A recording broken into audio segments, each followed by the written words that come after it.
आज उनसे मिलना है हमें। গ্যালাক্সি অ্যাপার্টমেন্টের ব্যালকনি, যেখানে দাঁড়িয়ে সালমান খান ঈদের মতো বিশেষ দিনে ভক্তদের শুভেচ্ছা জানান, তা বহু বছর ধরেই বলিউড প্রেমীদের কাছে এক আকর্ষণীয় স্থান।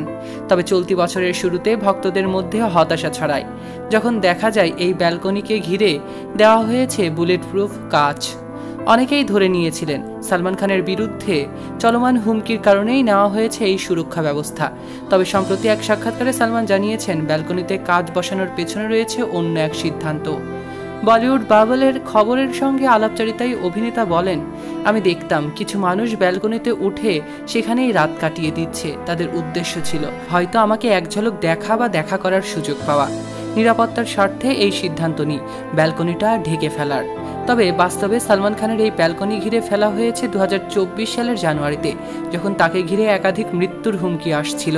এই হুমকির পেছনে উঠে আসে কারাবন্দী গ্যাংস্টার লরেন্স বিষ্ণয়ের নাম। 2024 সালের এপ্রিলে সালমান খানের বান্দ্রার গ্যালাক্সি অ্যাপার্টমেন্টের সামনে গুলি চালানো হয়। পরে জানা যায় লরেন্স বিষ্ণয়ের গ্যাং এই ঘটনার সাথে জড়িত। তার ভাই অমল বিষ্ণয় এক ফেসবুক পোস্টে এই ঘটনার দায় স্বীকার করে নিয়েছিলেন। এরপর মুম্বাই ট্রাফিক পুলিশকে একটি হুমকি বার্তাও পাঠানো হয়। সেখানে সালমান খানের ক্ষমার বিনিময়ে দাবি করা হয় 5 কোটি অর্থমূল্য।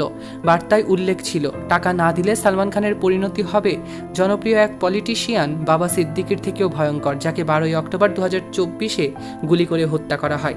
এই ঘটনার পর সালমান খানের নিরাপত্তা বহুগুণে বাড়ানো হয়। তিনি দুবাই থেকে প্রায় 2 কোটি টাকার একটি বুলেট প্রুফ নিশান পেট্রোল গাড়ি আমদানি করেন। মুম্বাইয়ের ফিল্ম সিটিতে বিগ বস 18-এর শুটিং সেটে নেওয়া হয় বাড়তি নিরাপত্তা ব্যবস্থা।